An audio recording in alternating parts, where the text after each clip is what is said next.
Classes में आप सभी का स्वागत है। यूपीपीसीएस प्रारंभिक परीक्षा में आधुनिक भारत के इतिहास में आज हमारा होगा टेस्ट नंबर दूसरा। इससे पहले हम लोग को एक सेट करा दिया, अगर आपने उसे नहीं किया तो जरूर करिएगा। वीडियो के डिस्क्रिप्शन बॉक्स में प्लेलिस्ट का लिंक दिया हुआ है। चलिए बढ़ते हैं। आज का पहला क्वेश्चन कह रहा है कि निम्नलिखित घटनाओं को कालक्रम के अनुसार व्यवस्थित करना है, मतलब एक सेक्वेंस से आपको सेट करना है। कह रहा है कि जो काल कोठरी की घटना हुई थी वो कब होती है, तो आप जानते हैं 1756 में ये तो होती है। कब होती है, लेकिन 20 जून को होती है। तो यहाँ पे याद रखेंगे काल कोठरी की घटना वही 20 जून 1756 को होता है, पहला वाला। ठीक है। कह रहा कि अलीनगर की संधि कब होती है। अब यहाँ पे आपको ध्यान रखना होगा, ये भी 1757 में हो जाता है, पर ये फरवरी 1757 में हो रहा है। अलीनगर की संधि फरवरी 1757 में होता है, ये दूसरा वाला। प्लासी का युद्ध ये भी 1757 में होता है, लेकिन कब होता है, जून में होता है। यहाँ पे ध्यान रखेंगे जून में होता है साथी। ठीक है, 1757 में ही होता है, लेकिन जून में होता है, तो ये तीसरा वाला हो जाएगा। ठीक है। उसके बाद कह रहा कि बक्सर का युद्ध, ये तो आप जानते हैं सबसे लेट होता है, 1764 में होता है। ठीक है, 1764 में होता है। तो सेक्वेंस से लगाना है, तो 1 2 3 4 क्रम सही है आपका। तो इस तरह से राइट आंसर आपका कौन सा हो जाएगा, पहला हो जाएगा यहाँ पर सही जवाब। देखेंगे तो काल कोठरी की घटना कब हुई है, 20 जून 1756। कलकत्ता पर अंग्रेजों ने पुनः आक्रमण कब किया हुआ है, मतलब अधिकार कर लिया है, जनवरी 1757। उसके बाद साथ ही एक संधि होती है जिसका नाम है अलीनगर की संधि, इसे आप ध्यान रखेंगे। फरवरी 1757 में अंग्रेजों ने चंद्रनगर पर फिर से अधिकार कर लिया, मार्च 1757 में। इसी के बाद साथ ही युद्ध होता है प्लासी का युद्ध। तो यहाँ पर एक पॉइंट और याद रखिएगा, कई बार ऐसे सवाल पूछता है कि इस घटना के बाद कौन घटना हुआ था। तो प्लासी युद्ध के पहले क्या होता है, अंग्रेजों ने चंद्रनगर पर अधिकार किया हुआ है, इसे ध्यान रखिएगा। ठीक है। प्लासी का युद्ध कब होता है, सबको पता है, 23 जून 1757। बक्सर का युद्ध को कब हो रहा है, तो 22 अक्टूबर 1764। बक्सर के युद्ध के बाद आप जानते हैं अगस्त 1765 में इलाहाबाद की दोनों संधियां होती हैं। अगला प्रश्न है कि इलाहाबाद की जो पहली संधि है, इसके संदर्भ में कौन सा कथन आपका सही है। संधि के तहत जो मुगल बादशाह थे शाह आलम द्वितीय, इनको कंपनी के संरक्षण में इलाहाबाद में रख दिया गया था, बिल्कुल सही है। अब जानते हैं पहली संधि किसके साथ किया जाता है, तो मुगल बादशाह शाह आलम के साथ किया जाता है। और इस संधि के तहत अब इनको जो है इलाहाबाद में कंपनी के संरक्षण में रख दिया जाएगा, कुछ पेंशन दे करके। ये बात तो सही है। ठीक है। बादशाह जो है इनके द्वारा ईस्ट इंडिया कंपनी को बंगाल में, बिहार में, उड़ीसा इनकी दीवानी प्रदान कर दिया गया। यानी यहाँ से अब जो है कंपनी राजस्व वसूल सकती है, और राजस्व का स्रोत क्या है साथी, तो भूमि था। ठीक है। अब आप सोचिएगा कि यही वो समय हो रहा है जब इनको भूमिया मिल रहा है, खेती मिल रहा है। ठीक है। अब इस पर ये भू राजस्व कर लगाएंगे, इसके लिए अस्थायी बंदोबस्त आएगा, रैयत बाड़ी आएगा और तमाम सारी चीजें। ठीक है। तो ये बात भी बिल्कुल सही है, दे दिया गया था। अंग्रेजों को दीवानी के अधिकार और बंगाल के राजस्व या वित्तीय प्रशासन पर पूर्ण नियंत्रण प्रदान कर दिया गया था, ये बात भी सही है। तीनों स्टेटमेंट आपके यहाँ पर सही है, तो सी हो जाएगा आपका राइट आंसर। आप जानते हैं कि बक्सर के युद्ध के बाद रॉबर्ट क्लाइव फिर से आता है भारत में। ठीक है। और 22 अक्टूबर 1764 को इलाहाबाद में 2 संधि करता है। एक संधि होती है साथ ही 12 अगस्त 1765 में, जिसे हम बोलते हैं इलाहाबाद की पहली संधि। और यह संधि रॉबर्ट क्लाइव और मुगल बादशाह शाह आलम द्वितीय के बीच में किया जाता है। संधि में क्या क्या प्रावधान था, यह सवाल आपसे सीधे पेपर में पूछा जाएगा, ध्यान रखिएगा। संधि में ये प्रावधान था कि जो अब शाह आलम द्वितीय हैं वो कंपनी के संरक्षण में आ गए, अब वो इलाहाबाद में बैठे रहेंगे, कंपनी उनको पेंशन देगी, बाकी वो कुछ करेंगे नहीं। ठीक है। दूसरी बात, कंपनी ने अवध के जो नवाब हैं उनसे इलाहाबाद और करा का क्षेत्र ले लिया है और उसे शाह आलम द्वितीय को सौंप दिया है। यह सवाल पेपर में घुमा फिरा के पूछता, ध्यान रखना कि कंपनी ने अवध के नवाब से इलाहाबाद और करा का क्षेत्र ले लिया है और इसे शाह आलम द्वितीय को सौंप दिया है। कई बार सवाल में आता है कि अवध के नवाब ने शाह आलम द्वितीय को इलाहाबाद और करा का क्षेत्र दिया, तो बात वही है। ठीक है। और फिर क्या, शाह आलम द्वितीय द्वारा कंपनी को बंगाल, बिहार और उड़ीसा की दीवानी दे दी गई है, ध्यान रखिएगा। बदले में कंपनी द्वारा बादशाह को क्या देंगे, वार्षिक 26 लाख रुपए का भुगतान करेगा कंपनी। इसके बदले में बंगाल, बिहार, उड़ीसा की दीवानी वसूलेगा और शाह आलम को क्या करेगा, 26 लाख रुपए पेमेंट करेगा। ठीक है, वार्षिक। अंग्रेजों को दीवानी के अधिकार और बंगाल के राजस्व या वित्तीय प्रशासन पर पूर्ण नियंत्रण प्रदान कर दिया गया इलाहाबाद की पहली संधि के तहत, ध्यान रखें। अगला प्रश्न, इलाहाबाद की दूसरी संधि के संबंध में कौन सा कथन सही है। इस संधि पर रॉबर्ट क्लाइव और अवध के नवाब शुजाउद्दौला के बीच में हस्ताक्षर किया गया था, बिल्कुल सही है। यह संधि किसके साथ किया जाएगा, अवध के नवाब के साथ किया जाएगा। और पहल का किसके साथ किया गया था, शाह आलम द्वितीय के साथ, जो कि कौन है, मुगल बादशाह है। ठीक है। करा संधि के तहत जो अवध के नवाब हैं, इनको अवध के नवाब को इलाहाबाद और करा का क्षेत्र मुगल बादशाह शाह आलम द्वितीय को देना पड़ा, ऊपर ही आपने देखा था, बिल्कुल सही है। संधि के तहत युद्ध क्षतिपूर्ति के रूप में अवध के नवाब को कंपनी को 50 लाख रुपया क्षतिपूर्ति के रूप में देना पड़ता है। बक्सर के युद्ध में जो लड़े थे ना, उसी का ये परिणाम था साथी। ठीक है। तो ये बात भी सही है, तीनों स्टेटमेंट यहाँ भी आपका सही हो जाएगा, सी हो जाएगा प्रश्न का राइट आंसर। ठीक है, देखिए इलाहाबाद की दूसरी संधि बात करें तो दूसरी संधि कब होती है, तो वह 12 अगस्त को होता था, यह 16 अगस्त को होता है। किसके साथ होता है, तो अवध के नवाब है शुजाउद्दौला, इनके साथ में होता है। शुजाउद्दौला क्या करते हैं, करा और इलाहाबाद का क्षेत्र दे देते हैं किसे, तो अवध सॉरी मुगल शासक शाह आलम द्वितीय को, और अवध के नवाब को युद्ध क्षतिपूर्ति के रूप में 50 लाख रुपया EIC यानी ईस्ट इंडिया कंपनी को देना पड़ता है साहब। ठीक है, ध्यान रखेंगे। एक और काम किया गया कि कंपनी नवाब की सीमाओं की रक्षा हेतु सैनिक देने पर साथ यहाँ पर सहमति होती है, अवध को मिलाया नहीं है, ये बात ध्यान रखना होगा। ठीक है, अगला है, अब हम देखते हैं कि कंपनी का मैसूर के साथ क्या बवाल हो जाता है। तो कह रहा है कि निम्नलिखित में से कौन 1755 में डिंडीगुल यानी मैसूर में आधुनिक शस्त्रागार की स्थापना किया हुआ है।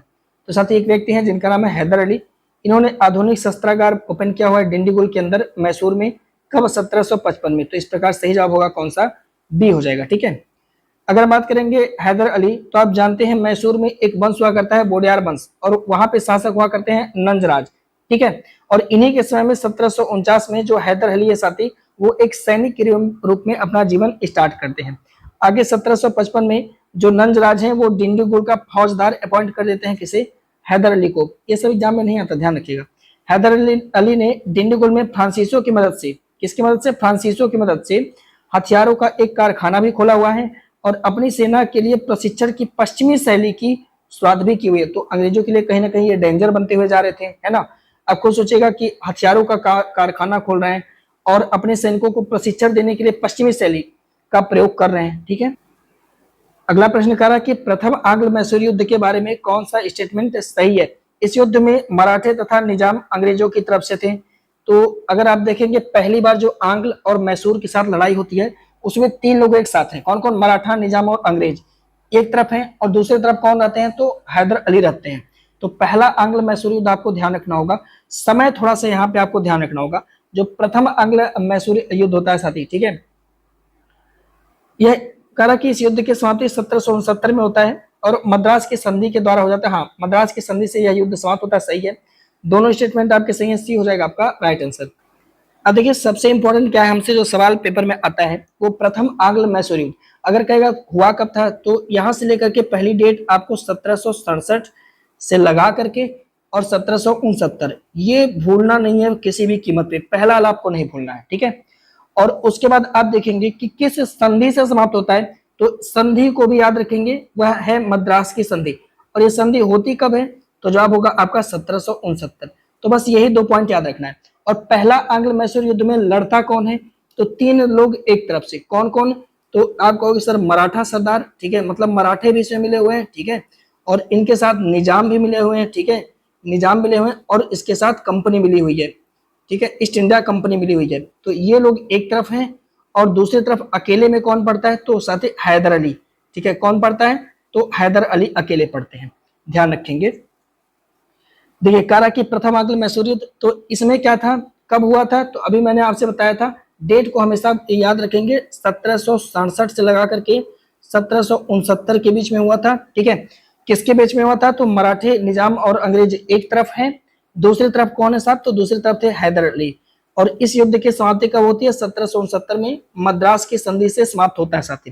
ठीक है, तो याद रखेंगे इस पॉइंट को, कोई रिजल्ट नहीं निकलता है और मद्रास की संधि से प्रथम आंग्ल मैसूर युद्ध समाप्त होता है। अगला प्रश्न है, ऐसे ही ये प्रश्न सीधे पूछ लिया जाएगा, बस यहाँ पे कुछ पॉइंट ध्यान रखना होगा, जैसे अभी बताते हैं। देखो कह कौन सा कथन मद्रास की संधि के संबंध में सही है। यह संधि अंग्रेज और हैदर अली के बीच में अप्रैल 1769 में हुआ था। अब यहाँ पे आपको ध्यान रखना होगा, ये जो समय जब आपसे पूछा जाएगा पेपर में ना, तो यहाँ पे जून कर देगा या अगस्त कर देगा, ठीक है, बस यही ध्यान रखना है। पर ये सही है, अप्रैल में ही हुआ था 1769 में, ये पॉइंट आपको ध्यान रखना है। इस संधि के तहत द्वितीय आंग्ल मराठा युद्ध समाप्त हुआ। मराठा युद्ध, यहाँ पे ध्यान रखिए, आंग्ल मराठा, अरे भाई आंग्ल मराठा कैसे समाप्त हुआ, मैसूर के साथ लड़ाई हो रही तो मराठा बीच में कहां से आ गया। तो इस प्रकार से बी वाला आपका विकल्प में हो जाएगा गलत, और पहला हो जाएगा आपका राइट आंसर, ये है आपका सही जवाब। ठीक है, पॉइंट क्या था, पॉइंट यह है कि मद्रास की संधि कब होती है, तो अप्रैल 1769 में। किसके बीच में होती है, तो अंग्रेज और हैदर अली के बीच में होती है। संधि एक विराम संधि के तहत है, और इस संधि के तहत पहला जो आंग्ल मैसूर युद्ध है, जो कि 1767 से 69 तक था, यह समाप्त होता है। संधि के तहत अंग्रेजों के द्वारा हैदर अली को युद्ध का खर्च एवं जुर्माना देना पड़ता है। हैदर अली इस बार देते हैं, ठीक है। संधि के तहत अंग्रेजों को युद्ध के समय हैदर अली को सहायता देने की बात होती है कि भाई अगर मराठे या निजाम लड़ने आते हैं तो हम तुम्हारी हेल्प करेंगे, पर ये लोग करते नहीं है, इस बात को ध्यान रखना होगा। अगला प्रश्न है, और इस प्रश्न की सबसे इंपॉर्टेंट बात है कि पोर्टो नोवा का युद्ध हुआ कब था। ये सवाल आपको ध्यान रखना है, पेपर में कोट करके आएगा कि जो पोर्टो नोवा का युद्ध है ये कब लड़ा गया था। तो याद रखेंगे इसका डेट एकदम रट लीजिए, कॉपी में लिख लेंगे 1 जुलाई 1781। 1 जुलाई 1781 को होता है पोर्टो नोवा का युद्ध। किसके बीच में होता है पोर्टो नोवा का युद्ध? तो दो लोग का नाम याद रखेंगे। यहाँ पे साथ ही हैदर अली हैं। कौन है? हैदर अली हैं। हैदर अली को हरा देता है पोर्टो नोवा के युद्ध में कौन? आयरकुट। कौन आता है? नाम याद रखेंगे आयरकुट, बस यही आपको याद रखना है, आयरकुट। तो आयरकुट यहाँ पे लिखा, सर आयरकुट हरा देते हैं किसे? हैदर अली को। कौन सी लड़ाई में? पोर्टो नोवा का युद्ध। यहाँ पर पोर्टो नोवा का डेट आपको याद रखना है 1 जुलाई 1781, इसे नहीं भूलना है, ठीक है। और इसमें हैदर अली परास्त होते हैं, इसके बाद हैदर अली बीमार हो जाते हैं, हैदर अली उसके बाद मर जाते हैं साहब, ठीक। चलिए, कारा की सूची 1 का सूची 2 के साथ मिलान करिए, नीचे दिए गए कोड से सही विकल्प का चयन करिएगा। पहला आंग्ल मैसूर युद्ध कब हुआ था? तो समय याद है 67 से 69 के बीच। तो पहला आंग्ल मैसूर युद्ध ए का हो जाएगा दूसरा, ए का हो जाएगा दूसरा, यही विकल्प में दिख रहा, तो वैसे तो डी आपका राइट आंसर हो जाएगा। दूसरा आंग्ल मैसूर युद्ध कब हुआ, इस पर तो चलिए हमने भी चर्चा ही नहीं किया, लेकिन इतना तो पता है कि पहला आंग्ल मैसूर युद्ध मद्रास की संधि से समाप्त हुआ। तो सी का तीसरा, तो सी का तीसरा आप देख सकते हैं यहाँ पर भी है, ठीक है, और यहाँ पर भी है, पर अभी तो यही हो जाएगा। मंगलौर की संधि, इस पर तो साथी चर्चा भी नहीं किया गया है, ठीक है, पर कोई नहीं, राइट आंसर हमारा कौन सा हो जाएगा? डी हो जाएगा यहाँ पे सही जवाब। अब पता कर सकते हैं कि बी का चौथा होगा। बी का चौथा कहने का मतलब ये हो जाएगा कि आपका ये 1780-84 में द्वितीय आंग्ल मैसूर युद्ध होता है, और जाहिर सी बात है कि इसके बाद 1784 दिख रहा है, तो यानी मंगलौर की संधि जो है, मंगलौर की संधि से द्वितीय आंग्ल मैसूर युद्ध समाप्त होता है, ठीक है। तो इस प्रकार से राइट आंसर आपका कौन सा? डी हो जाएगा। अब इसे घोर के पी जाना, कॉपी में लिख करके शॉर्ट नोट बना के चिपका करके कैसे भी पट लेना जरूर। पहला आंग्ल मैसूर युद्ध कब होता है? 1767 से 69 के बीच में, ठीक है। कौन सी संधि से समाप्त होता है? अप्रैल 1769 में मद्रास की संधि। उसके बाद कौन सा युद्ध होगा? द्वितीय आंग्ल मैसूर युद्ध होगा। कब होगा? 1780 से 84। समाप्त कब होगा? तो इसके लिए होगा मंगलौर की संधि। तो मंगलौर की संधि अगर हम पूछे कि कौन सा युद्ध समाप्त होता है, तो आपका जवाब होगा द्वितीय आंग्ल मैसूर युद्ध। और मंगलौर की संधि होता कब है? तो मार्च 1784।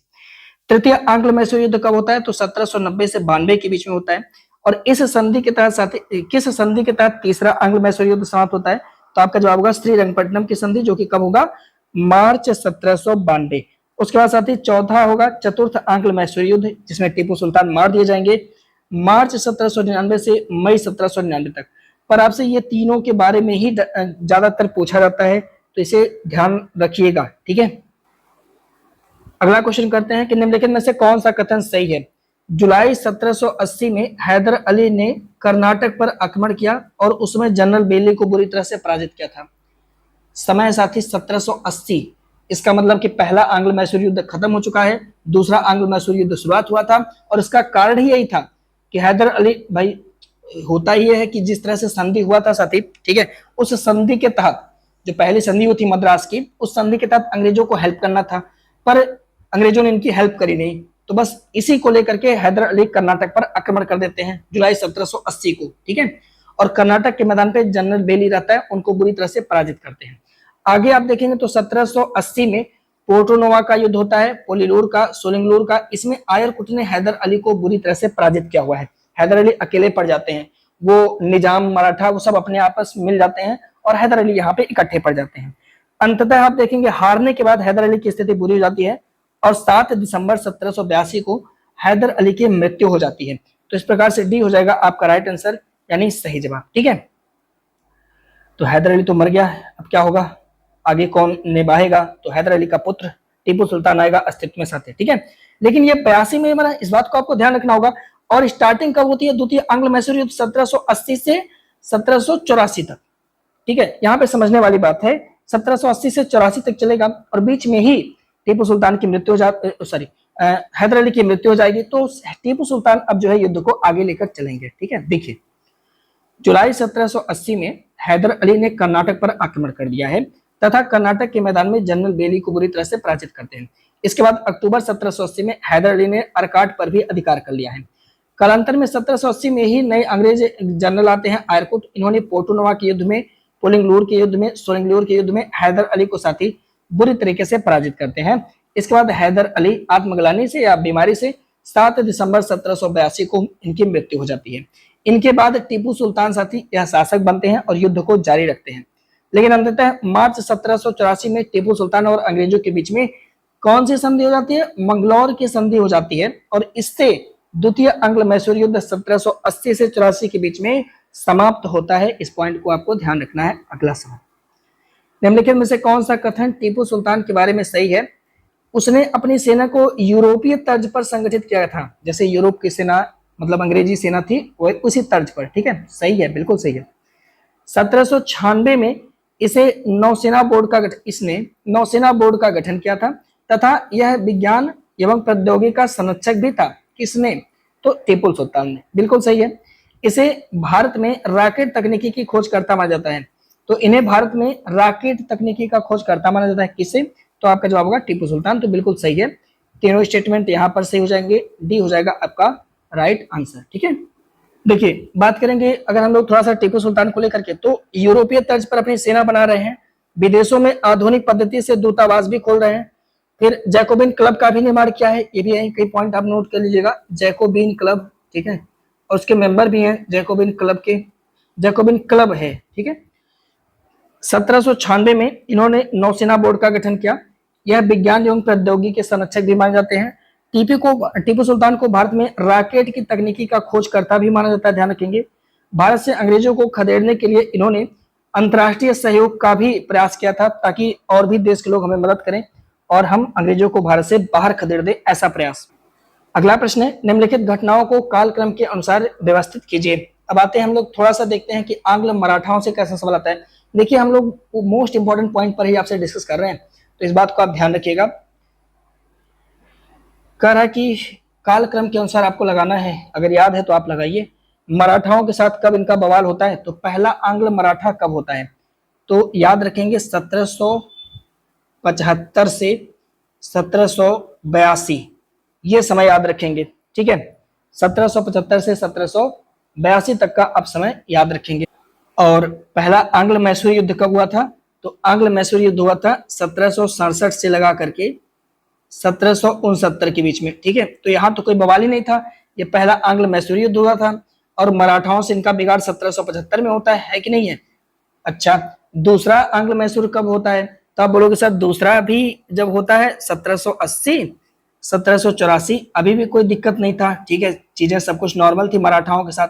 लेकिन जब तीसरा आंग्ल मैसूर युद्ध लड़ा जाएगा, जब साथी तीसरा आंग्ल मैसूर युद्ध लड़ा जाएगा 90-92 में, ठीक है, तब आप देखेंगे तो अभी भी गैप मिल जाता है आपको 1790 में। ठीक है, और 92। ठीक है, अब इसी बीच ये लोग क्या करते हैं? लड़ाई कर लेते हैं किससे? मराठाओं से।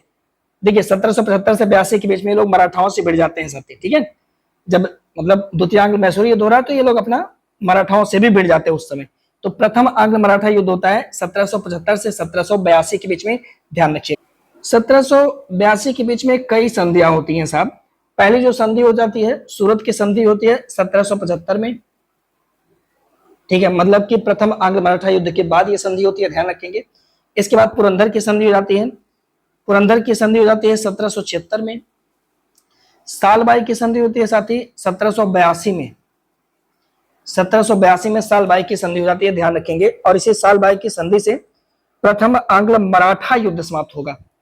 प्रथम आंग्ल मराठा युद्ध क्रम से लगाना है, तो पहले तो युद्ध का शुरुआत ही हो रहा है तो पहले तो पहला ही रहेगा। ठीक है, उसके बाद क्या होगा? सूरत की संधि हो जाएगी तो दूसरा आ जाएगा। ठीक है, ये सब विकल्प गलत हो गए। उसके बाद क्या होगा? दूसरे बाद चौथा आ जाएगा, चौथे बाद तीसरा आ जाएगा, तो पहला होगा आपका राइट आंसर। देखेंगे तो प्रथम आंग्ल मराठा युद्ध 1775 से 1782, सूरत की संधि 1775, पुरंदर की संधि 1776, बड़गांव की संधि जनवरी 1779, सालबाई की संधि मई 1782, द्वितीय आंग्ल मराठा युद्ध 1803 से 1805। अगला प्रश्न है, निम्नलिखित को कालक्रम के अनुसार व्यवस्थित कीजिए। समय याद होगा तो आप कर पाएंगे, नहीं तो नहीं कर पाएंगे। बेसिन की संधि कब होती है? तो बेसिन की संधि होती है 1802 में। ठीक है, देवगांव की संधि इसके बाद होता है साथी 1803 में होता है देवगांव की संधि। फिर राजपुर घाटी की संधि कब हो जाती है, तो ये भी लेट से होता है, 1805 के अंदर होता है राजपुर घाटी की संधि। पूना की संधि कब होता है साथी, ठीक है, तो ये 1817 के आसपास में होता है, 1817। तो पूछा है क्रम से लगाइए, तो 1 2 3 4 क्रम आपको दिख रहा है, 1 2 3 4 यहाँ पे दिख रहा है। प्रश्न का सी हो जाएगा आपका राइट आंसर। इसे भी थोड़ा सा नोट करेंगे। बेसिन की संधि 1802, देवगांव की संधि 17 दिसंबर 1803, सुरजी अर्जुन गांव की संधि 30 दिसंबर 1803, राजपुर घाट की संधि 24 दिसंबर 1805, तृतीय आंग्ल मराठा युद्ध 1817 से 1819, पूना की संधि जून 1817, ग्वालियर की संधि नवंबर 1817, मंदसौरा की संधि जनवरी 1818 को होता है। तो इसे नोट कर लीजिएगा, 3-4 बार पढ़िएगा। अगला प्रश्न है, बेसिन की संधि के संबंध में निम्नलिखित में से कौन सा कथन सही है। बेसिन की संधि के बारे में कह रहा, कौन सा स्टेटमेंट आपका सही है। यह संधि 31 दिसंबर 1802 को ब्रिटिश ईस्ट इंडिया कंपनी और मराठा पेशवा बाजीराव द्वितीय के बीच में हुआ था। बेसिन की संधि बिल्कुल सही है। तो कब हुआ था, 31 दिसंबर 1802 को होता है, ठीक है। किसके किसके बीच में, ईस्ट इंडिया कंपनी और बाजीराव द्वितीय के बीच में होता है। इस संधि ने भारत में कंपनी की सर्वोच्चता को सिद्ध कर दिया और मराठा साम्राज्य का पतन इसके बाद से स्टार्ट हो जाता है। सही है, दोनों बात सही है। संधि के तहत जो पेशवा बाजीराव द्वितीय हैं, उन्होंने अंग्रेजों की अधीनता स्वीकार कर लिया। अभी तक मराठा नहीं किए थे, पर ये भाई साहब कर लेते हैं। सभी स्टेटमेंट यहाँ पे सही हो जाएंगे, डी हो जाएगा आपका राइट आंसर। बेसिन की संधि की बात करें तो 31 दिसंबर 1802 को ब्रिटिश ईस्ट इंडिया कंपनी और मराठा के बीच में हुआ था। संधि के तहत जो पेशवा हैं यानी बाजीराव द्वितीय हैं, इन्होंने अंग्रेजों का संरक्षण स्वीकार कर लिया था। संधि के तहत जो पेशवा हैं ईस्ट इंडिया कंपनी को गुजरात, ताप्ती, नर्मदा नदी के मध्य का क्षेत्र, तुंगभद्रा नदी के सभी सीमावर्ती प्रदेश, ठीक है, ये सब साथी अंग्रेजों को दे दिया था। मतलब इतनी भूमि अंग्रेजों को ये लोग दे देते हैं। अगला प्रश्न है, अब हम देखेंगे सिखों के साथ इनका क्या रिलेशन है, ठीक है। तो कहा कि निम्नलिखित में से कौन सा कथन तालपुरा के अमीर के बारे में सही है। यह 1770 के दशक में बलूच जनजाति थे जो कि पहाड़ों से उतर करके उत्तर सिंध के मैदान में आ गए थे। तो तालपुरा के अमीर कौन है, तो बलूच जनजाति के लोग थे जो कि आप देखेंगे वर्तमान में लद्दाख वद्दाख क्षेत्र में वहां पे रहते थे और वहीं से उतर करके सिंध प्रदेश में आ गए थे। यह एक लड़ाकू जनजाति भी थी। साथ में 1783 ईस्वी में फतेह अली खान के नेतृत्व में तालपुरा के अमीरों ने सिंध पर अपना पूरा अधिकार जमा लिया। क्या स्टेटमेंट सही है, तो आपके दोनों स्टेटमेंट बिल्कुल यहाँ पे सही हो जाएंगे। सी हो जाएगा आपका राइट आंसर। पर नोट कुछ नहीं करना, बस जानकारी रखिएगा क्योंकि ये सवाल पेपर में आना नहीं है। थोड़ा बहुत इसके बारे में ऐसे जानकारी रखिएगा। अंग्रेजों का सिंध पर विजय, तो 18वीं सदी में सिंध पर एक राजा हुआ करते हैं कल्लौर के सरदार, ये शासन करते थे। 1758 में कल्लौर के राजकुमार है गुलाम शाह, इनके आदेश पर थट्टा यानी सिंध में अंग्रेजी कारखाना खोला गया था। 1770 के दशक में बलूच जनजाति, जिन्हें हम तालपुरा का अमीर बोलते हैं, ये लोग पहाड़ों से उतर करके सिंध के मैदानी क्षेत्र में बस गए। यह जनजाति उत्कृष्ट सिपाही हैं, ध्यान रखेंगे। 1783 में फतेह अली खान के नेतृत्व में जो तालपुरा के अमीर लोग थे, मतलब जो बलूच जनजाति लोग थे, ये सिंध पर पूरा अधिकार जमा लेते हैं और जो वहां के राजा हैं गुलाम शाह, उनको बोलते हैं तुम यहां से भाग जाओ। 1832 में लॉर्ड विलियम बेंटिंग ने अमीरों के साथ संधि हस्ताक्षरित करने के लिए कर्नल पोटिंगीर को भेजा कि जाओ हम लोग संधि करते हैं, कंपनी जो है सिंध में लगाते हैं। 1839 में सिंध ने बेरजली की सहायता को स्वीकार किया हुआ है, यानी सिंध प्रदेश अंततः साथी कुछ झड़प उड़प भी होता है। 1839 में बेरजली की सहायक समिति को स्वीकार करता है। तो ये सवाल जब ऐसे क्रम से लगाने के लिए आएगा तो ऐसे कह सकता है कि सिंध ने सहायक संधि को स्वीकार किया, और आपको समय याद रखना होगा कि 1839 में किया हुआ है। क्रम से लगाने के लिए आएगा ये सब सवाल। अगला प्रश्न है, निम्नलिखित घटनाओं को कालक्रम के अनुसार व्यवस्थित कीजिए। पहला आंग्ल अफगान युद्ध कब हुआ था, तो साथी आंग्ल और अफगान युद्ध अफगानों के साथ 1839 से लगा करके 1842 में होता है, ठीक है। और कह रहा कि प्रथम आंग्ल सिखों के साथ कब युद्ध होता है, तो सिखों के साथ 45 में यानी 1845-46 में होता है, ठीक है। भैरोवाल की संधि, इसी संधि से पहला आंग्ल सिख युद्ध समाप्त होता है, मतलब इसी संधि के बाद लाहौर की संधि समाप्त होता है। तो अब कह रहा कि भैरवल की संधि कब होती है साथी, तो भैरवल की संधि दिसंबर 1846 में होती है। ये होता है दिसंबर 1846, जबकि लाहौर की संधि इससे पहले हो जाती है। लाहौर की संधि मार्च 1846 में होता है, मार्च 1846, ठीक है। अब क्रम से लगाना है तो सबसे पहले कौन सा समय आएगा, प्रथम आंग्ल अफगान युद्ध, तो प्रथम आंग्ल अफगान युद्ध 1839 से 42, तो पहले यही आना चाहिए 39-42 है ना। तो दूसरा नंबर का पहले आना चाहिए, यहाँ पे दिख रहा है सब, ठीक है। प्रथम आंग्ल अफगान युद्ध अच्छा पहले नंबर पे है, तो पहला दिखना चाहिए, ये कभी नहीं हो सकता। फिर उसके बाद 39 के बाद आप देखेंगे तो 45 आना चाहिए, 45-46, यानी पहले के बाद दूसरा आना चाहिए, तो पहले के बाद दूसरा यहाँ पर भी है, ठीक है। उसके बाद भैरवल और लाहौर की संधि, तो लाहौर की पहले हुई है, लाहौर की पहले यानी चौथा पहले हुआ, उसके बाद तीसरा हुआ, सी हो जाएगा प्रश्न का राइट आंसर, यानी सही जवाब, ठीक है। सी है, बिल्कुल सही है। देखिए इसको पूरा याद कर लीजिएगा, ये बहुत भूलता है। अमृतसर की संधि कब होगी, तो 22 अप्रैल 1809 को। प्रथम आंग्ल अफगान युद्ध कब होगा, तो 1839 से 1842 के बीच में। प्रथम आंग्ल सिख युद्ध कब होगा, तो 1845-46। लाहौर की संधि कब होगी, तो मार्च 1846 में, ध्यान रखिएगा। भैरोवाल की संधि कब होगी, दिसंबर 1846 में। द्वितीय आंग्ल सिख युद्ध कब लड़ा जाएगा, तो 1848 से 49 के बीच में, ध्यान रखेंगे। जबकि चिलियानवाला की युद्ध कब होगा, जनवरी 1849 में। गुजरात का युद्ध कब लड़ा जाएगा, 21 फरवरी 1849। तो ये सब डेट आपको ध्यान रखना है। अगला प्रश्न है, सूची 1 का सूची 2 के साथ मिलान कीजिए और सूचियों के नीचे दिए गए कोड से सही विकल्प का चयन कीजिएगा। आंग्ल नेपाल युद्ध तो कब होता है, पहला आंग्ल नेपाल युद्ध, या प्रथम लिख देते तो और अच्छा हो जाता है, ठीक है, पर कोई नहीं। तो पहला आंग्ल नेपाल युद्ध 1814 से 16 के बीच में, ए का पहला सब में दिख रहा है, ठीक है। सुगौली की संधि से समाप्त होता है आंग्ल नेपाल युद्ध, तो 1816 में ही समाप्त होता है पहला आंग्ल नेपाल युद्ध। तो बी का दूसरा ये सब में दिख रहा है, ठीक है। प्रथम आंग्ल बर्मा युद्ध, वर्मा के साथ अगर आप देखेंगे तो प्रथम आंग्ल बर्मा युद्ध 1823-24 में होता है, सी का तीसरा, डी का चौथा, यानी बी हो जाएगा आपका राइट आंसर, ठीक है। इसे भी नोट कर लीजिएगा सब, बहुत इंपॉर्टेंट ये भी है, इसे भी नोट करके रखना ही है। यानी प्रथम आंग्ल नेपाल युद्ध 1814 से 16 के बीच में, ये पहला और आखिरी भी रहता है, ध्यान रखेंगे। और आंग्ल नेपाल युद्ध जो है सुगौली की संधि से समाप्त होता है। बर्मा के साथ अगर देखेंगे तो प्रथम आंग्ल बर्मा युद्ध 1823-24 में होता है। यानड्यूब की संधि से 24 फरवरी 1826 को प्रथम आंग्ल बर्मा युद्ध समाप्त होता है। तो कई बार 23 से 26 लिख देगा तो डरना नहीं है, ठीक है। द्वितीय आंग्ल बर्मा युद्ध कब होता है, बहुत समय बाद 1852-53 में। तृतीय आंग्ल बर्मा युद्ध कब होता है, तो 1885 में। लहासा की संधि कब होती है, 1904 में, ध्यान रखेंगे। और प्रथम आंग्ल अफगान ये कब लड़ा गया था, आपने देखा था 39 से 42 में, लेकिन दूसरा कब लड़ा जाता है, 1870 से 1880 में। ध्यान रखिएगा वही 1880 है जब जा करके ये लोग फिर से भिड़ जाएंगे, किसके साथ, हैदर अली के साथ वाला, ठीक है। मतलब द्वितीय आंग्ल मैसूर युद्ध जब होगा 1880-82 में हुआ था ना, ध्यान है ना, ठीक है। गंडमक की संधि कब होती है, तो 1879 में होता है। और गंडमक की संधि के साथ द्वितीय आंग्ल अफगान युद्ध समाप्त होता है, ध्यान रखिएगा। तो कई फैक्ट्स है, कई डाटा है, इसे पूरा याद करना, एक दिन में याद नहीं होगा, कॉपी में लिख लीजिए, पन्ना पलटते रहेंगे तो धीरे धीरे याद हो जाएगा। अगला है, निम्नलिखित में से कौन सा राज्य सही सम्मिलित नहीं है, मतलब एक तरफ राज्य और सहायक संधि मानी है बेलजली की।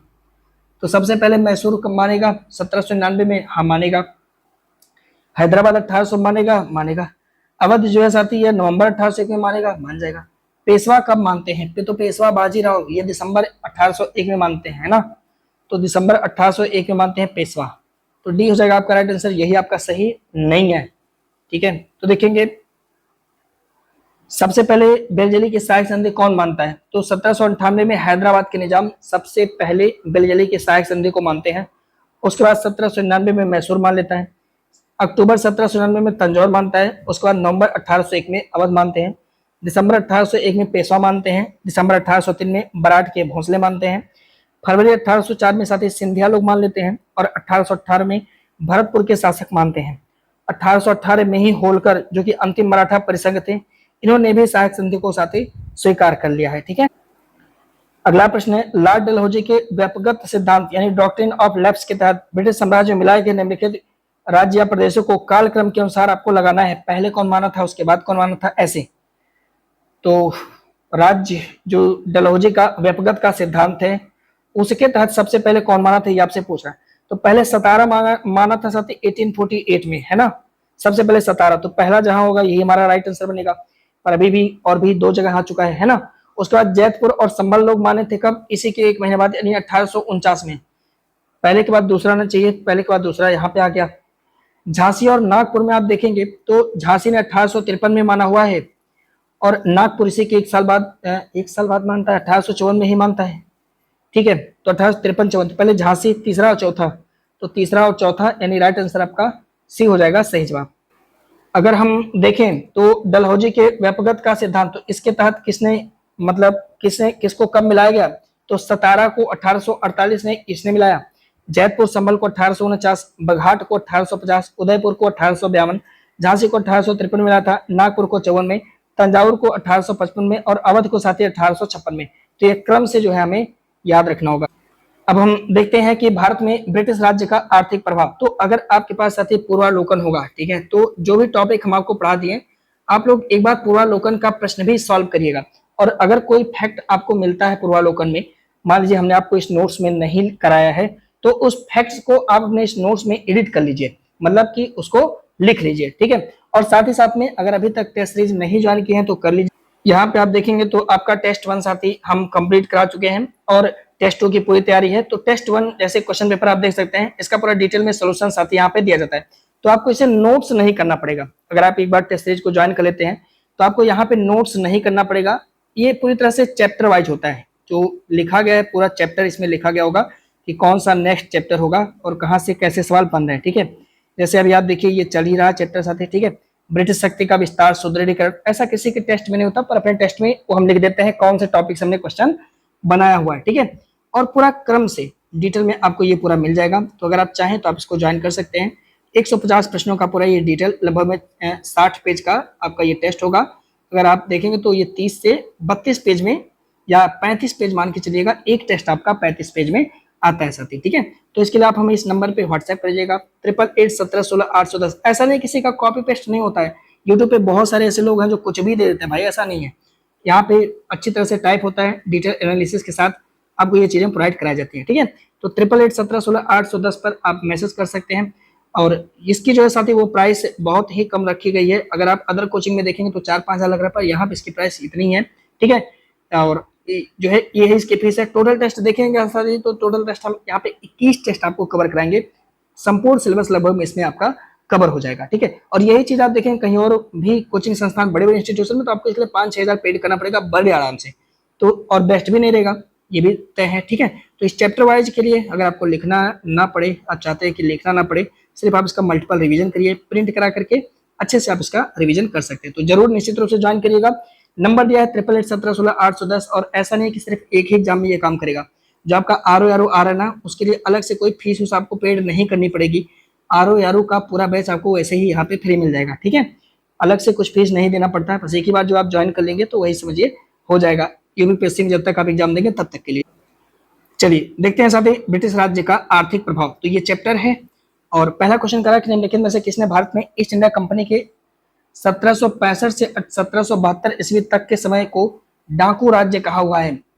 तो ऐसा क्यों कहा है, क्योंकि 1765 से आप देखेंगे 1772 तक हमारे यहाँ द्वैध शासन लगा हुआ है और इसे डाकू राज कह रहे हैं। कौन, तो याद रखेंगे डाकू राज की संज्ञा देते हैं के.एम. पडिक्कर साहब। बोलते हैं 1765 से 1772 का जो समय है ना, वो भारत में डाकू राज है। ठीक है, तो इस प्रकार से बी आपका हो जाएगा राइट आंसर। बात करेंगे रजनी पाम दत्त की, तो इनकी रचना है आज का भारत, को सभी विद्वान एक मत से औपनिवेशिक अर्थव्यवस्था का श्रेष्ठतम ग्रंथ भी मानते हैं। प्रसिद्ध ब्रिटिश इतिहासकार हैं परसिवर स्पियर, इन्होंने टिप्पणी किया कि अब बंगाल में खुला तथा बेशर्मी लूट का काल है। मतलब 1765 के बाद के समय को परसिवल स्पियर कहते हैं कि बंगाल में खुला तथा बेशर्म लूट का समय है। भारतीय इतिहासकार साथी के.एम. पनिक्कर, इन्होंने 1765 से 1772 के समय को डाकू राज्य कहा है। ये भी आपको थोड़ा सा ध्यान रखना होगा। बाकी टेस्ट यूट्यूब पर अपलोड होंगे, अगर आप नहीं ज्वाइन कर पाते कोई दिक्कत नहीं, अपना नोट्स आप बनाते रहिएगा, काम चल जाएगा। ठीक है, टेस्ट तो हम करा ही रहे हैं, वो सुविधा उनके लिए कि मान लीजिए थोड़ा सा जो लिख नहीं पा रहे हैं या अपडेट खुद को नहीं कर पाते, उन्हें जरूरत पड़ती है, शॉर्ट नोट से रिवीजन नहीं कर पाते हैं, उनके लिए साथी टेस्ट है, जरूर ज्वाइन करें। ठीक है, करा कि कौन सा कथन है जो भू राजस्व की जो इजारेदारी बंदोबस्त है उसके बारे में कौन सही है। तो 1772 में वारेन हेस्टिंग के द्वारा इसे बंगाल में इजारेदारी प्रथा है लागू किया गया था। क्या ये सही है, तो हाँ बिल्कुल सही है। लॉन्च किया था वारेन हेस्टिंग बंगाल में इजारेदारी प्रथा। इसमें 5 वर्षीय ठेके की व्यवस्था थी तथा सबसे अधिक बोली लगाने वाले को यह भूमि ठेके पर दिया जाता था। ये व्यवस्था था पर चल नहीं पाया। दोनों स्टेटमेंट हालांकि सही है, सी हो जाएगा आपका राइट आंसर, करेक्ट जवाब। ठीक है, अब देखेंगे इजारेदारी प्रथा, तो साथ ही इसकी स्टार्टिंग कौन करता है? 1772 में कौन करता है? Warren Hasting. कहां से करते हैं? बंगाल में। कौन सी बंदोबस्त है? इजारेदारी बंदोबस्त। इसमें पंचवर्षीय ठेके की व्यवस्था थी तथा सबसे अधिक जो बोली लगाएगा उसको भूमि साथी ठेके पर दिया जाता था। 1777 ईस्वी में ठेके की अवधि क्या कर दी गई थी? 1 वर्ष कर दिया गया था, पर यह सक्सेस नहीं हुआ, ये सक्सेस नहीं हुआ। अगला प्रश्न, निम्नलिखित में से कौन सा कथन सही है? पीट्स इंडिया एक्ट आया था 1784 में, पता है। कंपनी को, और कहा गया इसमें कि कंपनी को बंगाल में अस्थायी भूमि प्रबंधन करने की अनुमति दी गई थी कि भाई जहां जहां तुम्हारा ब्रिटिश भारत का क्षेत्र है वहां वहां तो भूमि प्रबंधन करो, खास करके बंगाल में तो बिल्कुल कर लो, ठीक है। इसी के बाद आप जानते हैं 1786 में बंगाल का गवर्नर जनरल बन के आता है कौन? Lord Cornwallis. और इसने अस्थायी बंदोबस्त लागू कर दिया, कहां पे? बंगाल के अंदर। दोनों स्टेटमेंट यहां पर भी आपके सही हैं, सी हो जाएगा प्रश्न का राइट आंसर। अगर हम बात करेंगे भू राजस्व व्यवस्था या अस्थायी बंदोबस्त, यहां पे लिखिए अस्थायी बंदोबस्त, ठीक है, अस्थायी बंदोबस्त। तो इसे हम साथ ही इस्तमरारी बंदोबस्त भी कहते हैं। 1784 का जो पीट्स इंडिया एक्ट है इसमें कहा गया कि कंपनी, इससे कहा गया कि बंगाल में आप अस्थायी भूमि प्रबंधन करो, ऐसा सलाह दिया गया। 1786 में लॉर्ड कॉर्नवालिस बंगाल का गवर्नर जनरल बन के भारत आया और इसने अस्थायी बंदोबस्त लागू भी किया। इस लगान व्यवस्था में जमींदार को कर संग्रह करता या भूमि का स्वामी माना गया। किसको माना गया है? किसान को कि जमींदार को? तो जमींदार को। तो कर का संग्रह करता या भूमि का स्वामी कौन है? तो जमींदार है। 22 मार्च 1793 को यह 10 वर्षीय, पहले 10 वर्ष के लिए लगाया गया लगान व्यवस्था को लागू किया गया और इसे ही साथ ही हम इस्तमरारी बंदोबस्त या अस्थायी बंदोबस्त के नाम से भी जानते हैं, ठीक है। अगला, अस्थायी बंदोबस्त के बारे में कौन सा स्टेटमेंट सही है? इस व्यवस्था में जो भू राजस्व है साथी वो सदैव के लिए निर्धारित कर दिया गया था। जमींदार को प्रतिवर्ष साथी इसे क्या करना पड़ता था? जमा करना पड़ता था। फिक्स था 10 वर्ष के लिए, ठीक है। इस व्यवस्था में ब्रिटिश भारत का लगभग में 33% क्षेत्र आता था। ब्रिटिश भारत कहने का मतलब कि जहां जहां जो क्षेत्र ब्रिटेन को मिला था उन सब में, तो 33% क्षेत्र नहीं आया था। ध्यान रखेंगे कि इस व्यवस्था के अंदर अगर आप देखेंगे तो कुल 19% क्षेत्र, कितना साथी? 19% क्षेत्र इस व्यवस्था के तहत आता है। बी वाला आपका गलत हो जाएगा, पहला होगा यहाँ पे राइट आंसर, ए हो जाएगा आपका सही जवाब। बात करेंगे अस्थायी बंदोबस्त, तो इस व्यवस्था में भू राजस्व साथी सदैव के लिए फिक्स कर दिया गया था, ठीक है, और उसे जमींदार को प्रतिवर्ष जमा करना पड़ता था। लगान का साथी 10/11 भाग सरकार को देना पड़ता था और 1/11 भाग जमींदार को निश्चित किया गया था, मतलब जमींदार ही रखता था। इसमें जमींदार की मृत्यु के बाद जो उसके मतलब जो भूमि का मालिक है साथी वो उत्तराधिकारियों में चल संपत्ति की भांति विभाज्य होता था, मतलब जो जमींदार के उत्तराधिकारी है उनको ट्रांसफर हो जाता था। ध्यान रखिएगा। 1794 में अस्थायी बंदोबस्त को लेकर के सूर्यास्त कानून बनाया गया। इसके तहत कहा गया कि भैया देखो, जिस डेट को आपको मतलब जो आपके लगान का डेट है साल के अंत में, अगर उस डेट को आप लगान नहीं पेड करते हो तो आपका जो जमीन है वो हड़प लिया जाएगा, उसके बाद उसकी फिर से बोली लगाई जाएगी। तो भारत के किसान बहुत होशियार थे, जमींदार होशियार थे, किसान तो गरीब है। वो क्या करते थे? अपना जमा नहीं करते थे और अपना ही व्यक्ति खड़ा कर देते थे और वही व्यक्ति बोली लगा करके फिर से जो है साथी जमीन उन्हीं के पास जाता था। इसीलिए तो ये व्यवस्था भी जो है सरकार का वो फेल हो गया। जैसे आज के समय में देखिए, अभी आप देखेंगे तो आपने महसूस भी किया होगा कि जो राशन वितरण का काम है, ठीक है, सरकार कई सारे पैतरे अपना रही है ताकि गरीबों का राशन ना कटे। जो हमारे कोयेदार वगैरह होते हैं वो राशन काट लेते हैं, ठीक है, पर वो नया नया टेक्निक ढूंढ लेते हैं, तो ऐसे ही था, ठीक है। अगला क्वेश्चन है कि अस्थायी बंदोबस्त के तहत ब्रिटिश भारत के लगभग में कितनी भूमि शामिल थी? तो ये तो पता है कितना भूमि शामिल था, तो 19%, ठीक है। अब सवाल ये बनता है कि ये जो अस्थायी बंदोबस्त है वो कहां कहां लागू किया गया था? तो याद रखेंगे बंगाल, बिहार, उड़ीसा, उत्तर प्रदेश का वाराणसी और गाजीपुर, ये 2 क्षेत्र हैं। साथ में कर्नाटक का भी क्षेत्र है, तो ये क्षेत्र ध्यान रखिएगा। और यहाँ पे टोटल 19% क्षेत्र आता था जो कि ब्रिटिश भूमि का क्षेत्र है। अगला है कि निम्नलिखित में से कौन सा कथन भू राजस्व का जो रैयतवाड़ी व्यवस्था है इसके बारे में सही है? यह व्यवस्था मद्रास के तत्कालीन गवर्नर है थॉमस मुनरो, इनके द्वारा 1820 में प्रारंभ किया गया। इस व्यवस्था को मद्रास, बॉम्बे, ठीक है, एवं असम के कुछ भागों में लागू किया गया था, सही है। भू राजस्व की इस व्यवस्था में सरकार ने रैयत यानी किसानों से सीधा बंदोबस्त किया था, अर्थात रैयत भूमि के स्वामी थे, ये भी सही है। सभी स्टेटमेंट आपके सही हैं, डी हो जाएगा प्रश्न का राइट आंसर। अगर हम देखेंगे भू राजस्व की रैयतवाड़ी व्यवस्था, तो यह कब लॉन्च किया जाता है साथी? तो 1820 में, कहां पे? मद्रास में, और यहाँ के तत्कालीन गवर्नर थॉमस मुनरो, इनके द्वारा इसकी शुरुआत की जाती है, ठीक है। आगे आप देखेंगे तो यह व्यवस्था मद्रास, बॉम्बे और असम के क्षेत्र में लागू किया गया था। बॉम्बे में इसे लागू कराने में बॉम्बे के तत्कालीन गवर्नर है एल्फिस्टन, इन्होंने काफी सहायता किया हुआ है। भू राजस्व की इस व्यवस्था में सरकार ने रैयत यानी किसानों से सीधा संपर्क किया हुआ है, जबकि अस्थायी बंदोबस्त में जमींदारों से संपर्क हुआ करता था। इस व्यवस्था में रैयतों को भूमि का मालिकाना हक दिया गया है। भू राजस्व की इस व्यवस्था के तहत ब्रिटिश भारत का लगभग में 51% क्षेत्र आता है। मतलब सबसे ज्यादा क्षेत्र आप देखेंगे तो रैयतवाड़ी व्यवस्था के अंतर्गत ही आ रहा है सब। ठीक है, अगला करते हैं। नेक्स्ट क्वेश्चन है, भू राजस्व की महालवाड़ी व्यवस्था के संदर्भ में, महालवाड़ी पद्धति के संदर्भ में निम्नलिखित में से कौन सा स्टेटमेंट सही है। महालवाड़ी के बारे में पूछ रहा है, तो इसको कौन लॉन्च किया था, तो याद रखेंगे साथी, इस व्यवस्था को लॉर्ड हेस्टिंग के समय में चालू किया गया था। बिल्कुल सही है। ठीक है, महालवाड़ी व्यवस्था को लॉन्च किया गया है लॉर्ड हेस्टिंग के समय में। आगे आप देखेंगे तो इस व्यवस्था को हम मध्य प्रांत, संयुक्त प्रांत यानी हमारे जो आगरा क्षेत्र है पंजाब, यहाँ पे लागू करते हैं। इस व्यवस्था के अंदर ब्रिटिश भारत का लगभग 29%, अरे भाई 19 हो चुका था, 51 पहले हुआ, तो 29% भूमि कहाँ रहा होगा। ठीक है, 19 हो चुका है, 51 हो चुका है, तो कितना हो गया भाई, तो 70 हो गया। 30% भूमि साथी इसके तहत आता है, तो ये आपका गलत हो जाएगा। तो करेक्ट आंसर हो जाएगा पहला और दूसरा, यानी ए हो जाएगा आपका राइट आंसर। अगर हम महालवाड़ी बंदोबस्त को देखेंगे तो 1822 में हॉल्ट मैकेंजी द्वारा इस व्यवस्था को तैयार किया गया था। अच्छा, हॉल्ट मैकेंजी तैयार किया गया है, लेकिन लॉर्ड हेस्टिंग के समय में इसका संशोधित रूप लागू किया गया और यह व्यवस्था मध्य प्रांत, संयुक्त प्रांत और पंजाब में लागू किया गया। इस व्यवस्था के अंतर्गत ब्रिटिश भारत का साथ ही लगभग में 30% भूमि आता है। इस व्यवस्था में भू राजस्व का बंदोबस्त एक पूरे गांव या महल में जो जमींदार हैं उनसे किया गया। जैसे आप जानते हैं पूरा गांव होता है साथी, और इस गांव में कोई हेड होता है, गांव का प्रधान होता है, और उस हेड को साथी पूरे गांव का जो क्षेत्र था ना उसका मालिक बना दिया गया। कहने का मतलब कि आप समझिएगा जैसे ग्राम का प्रधान हो, उसको पूरा पावर इस टाइम दे दिया गया है, गांव में विकास करे या ना करे। तो ऐसे ही सीधा साथी जो महलवाड़ी व्यवस्था है, इसमें सरकार क्या करती थी, इस गांव के जमींदार से संपर्क करती थी और कहती थी कि भाई तुम्हारे अंदर इतना सब खेती है, तुम खेती कराओ अच्छे से, और जो होगा इसका भू राजस्व हमें पेड करते रहना। तो भैया ये खेती करवाता था, सब कुछ चलता था, लेकिन इसके पास एक पावर मिल गया था साथी, वो था किसानों को अपने क्षेत्र से, अपने महल से बाहर करने का।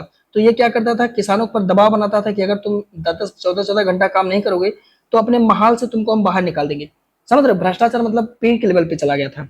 तो यही राक्षस लोग ही जनता को परेशान करते थे। तो यहाँ पे याद रखना होगा साथी कि इस व्यवस्था में पूरे महल के साथ जो है, महल का जो एक हेड होता है उसके साथ साथ ही यहाँ पे ये लोग कॉन्ट्रैक्ट करते हैं। ठीक है, अगला सवाल है, तो यही क्वेश्चन हमसे कुछ हैं जो कि पूछे जा सकते हैं, तो एक बार आप लोग देख लीजिएगा। अगर कुछ नया डाटा आपसे मिले पूर्वालोकन से तो उसे थोड़ा अपडेट करिएगा। 1857 के पूर्व ब्रिटिश साम्राज्य के विरुद्ध कुछ जन असंतोष है, इसको देखेंगे। करा के सन्यासी विद्रोह के संबंध में निम्नलिखित में से कौन सा ऐसे कथन सही है। इस विद्रोह का उल्लेख बंकिम चंद्र चट्टोपाध्याय ने इनका जो उपन्यास है आनंद मठ, इसमें किया है, ये बात बिल्कुल सही है। इस विद्रोह में हिंदू और मुसलमानों को समान भागीदारी रही, ये भी सही है। इस विद्रोह को हम फकीर विद्रोह के नाम से जानते हैं साथी, ये भी सही है। तीनों स्टेटमेंट आपके यहाँ पे सही हो जाएंगे, तो ये डी हो जाएगा आपका राइट आंसर, यानी करेक्ट जवाब। अगर हम बात करेंगे सन्यासी विद्रोह, तो पहली बात तो ये कहाँ पे हुआ था, तो डेट याद रखेंगे साथी, यह विद्रोह हुआ था बंगाल में। कब हुआ था, 1770 से 1820 के मध्य में हुआ था। इस विद्रोह का उल्लेख बंकिम चंद्र चट्टोपाध्याय ने इनका जो पुस्तक है आनंद मठ, वहां पे किया हुआ है। इन्होंने देवी चौधरानी नामक उपन्यास भी लिखा हुआ है। कौन, बंकिम चंद्र चट्टोपाध्याय। आंदोलन में अब जो मतलब विद्रोह है उसमें हिंदू और मुसलमानों की एक समान भागीदारी है, ध्यान रखेंगे, इसलिए ही इसे हम स्वाति फकीर विद्रोह के नाम से भी जानेंगे। आंदोलन से कुछ लोग संबंधित हैं, इनको ध्यान रखेंगे, जैसे मजनून शाह, मूसा शाह, भवानी पाठक और देवी चौधरानी। ये कुछ इंपॉर्टेंट पर्सन है जिनका संबंध सत्य सन्यासी विद्रोह। अगला है कि निम्नलिखित में से कौन सा विद्रोह या समय सही सुमिलित नहीं है। कौन सा सही सुमिलित नहीं है। मैदानपुर का विद्रोह कब हुआ था, तो 1766 में होता है। ठीक है, 1774, ठीक है, 1766 से 1774, ये आपका गलत हो जाएगा। मोआमारिया का 1769 से 1805 में, घुंडिया का विद्रोह 1799 से 1800, गमसूर का विद्रोह 1835 से 37 तक। पहला ही आपका हो जाएगा राइट आंसर।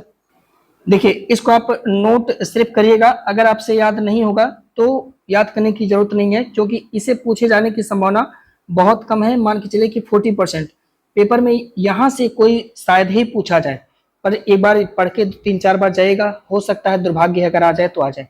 ठीक है, तो 40% संभावना, 60% ये जो है यहाँ से तो बिल्कुल नहीं सवाल आएगा। ठीक है, ध्यान रखिए।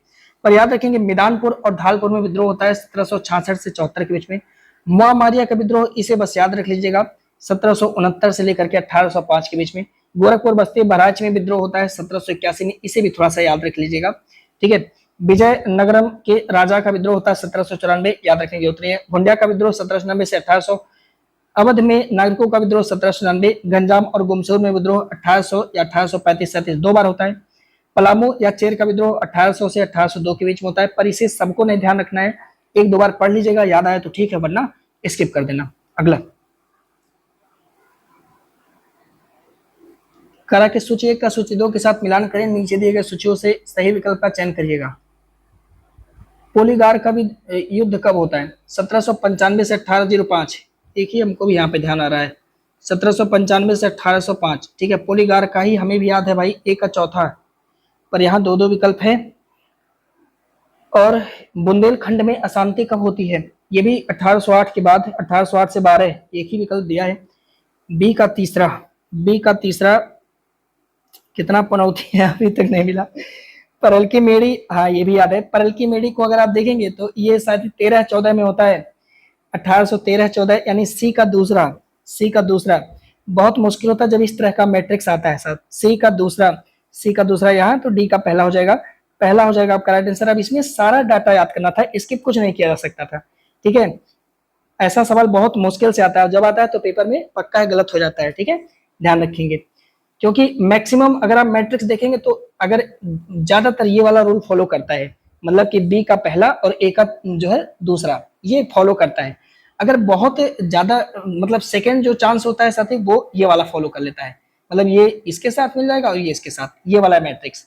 पर इस तरह से कोई मैट्रिक्स नहीं जल्दी मिलता है। ठीक है, अगर हम कुछ नागरिक विद्रोह को देखें जिसे आपको याद रखना होगा, इसमें से अगर आप देखेंगे तो भी कुछ याद रखने की जरूरत नहीं है, पर कोई यहाँ पे इंपॉर्टेंट नहीं है। हाँ, थोड़ा सा ये दो, बघेरा का विद्रोह और पायका विद्रोह, ये दोनों आपको याद रखना है, पर एक बार इसको भी पढ़ लीजिए। पोलीगार का विद्रोह 1795 से 1805 में होता है, याद कर लीजिएगा, मुझे याद था, अभी याद कर लीजिए। हरियाणा में विद्रोह आप देखेंगे 1803 से 1810 के बीच में। दीवान बेलू थम्बी का विद्रोह 1808 से 1809 के बीच में।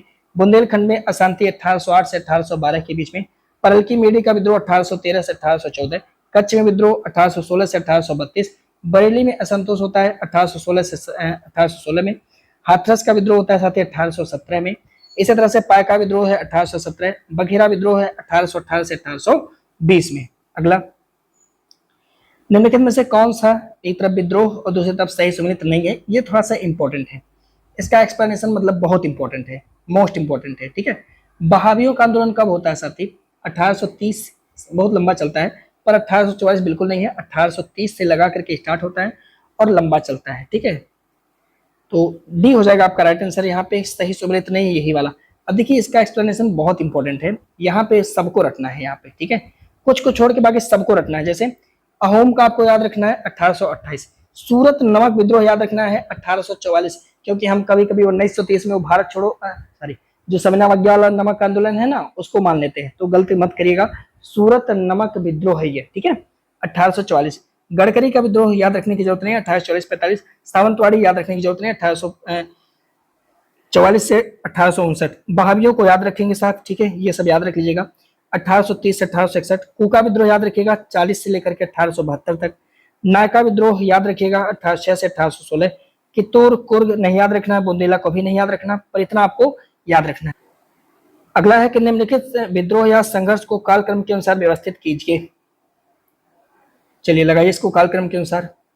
नारकेल बेरिया, पागलपंथी, फरायजी, मोपलाओं का विद्रोह कब होता है? तो सबसे पहले तो नारकेल बेरिया का ही यहाँ पे हो जाता है कब, ये मुझे याद है साहब, 1782 से लगा करके 1813 के बीच में होता है। इसके बाद ही पागलपंथी का होता है साथी 1825 से लगा करके पागलपंथी का विद्रोह 1825 होता है। 25 से लेकर के 1850 या 52 तक होता है, 1850 तक। फरायजी का विद्रोह कब होता है? तो ये 1838 में स्टार्ट होता है। ठीक है, और 38 से लेकर के लंबा चलता है 1857 में, बीच बीच में और भी लोग आ जाते हैं ना, मोपलाओं का विद्रोह जो है साथी 1836 में चलता है, ये यहाँ पे ध्यान रखना होगा। मोपला के बाद जो है फराजी होते हैं, ठीक है। अब क्रम से लगाना, तो सबसे पहले तो नारकेल बेरी आएगा पक्का, तो पहला सबसे पहले आ जाएगा, 3 विकल्प में है। उसके बाद जो है साथी पागलपंथी आएगा, पहले के बाद दूसरा आना चाहिए, ये काम बन गया, पहले के बाद दूसरा आ गया। लेकिन पागलपंथी आएगा 1825 से 1850 के बीच में। उसके बाद तीसरा आना चाहिए था फरायजी, तो 1838 से उसके बाद चौथा आना चाहिए था साथी, तो एक के बाद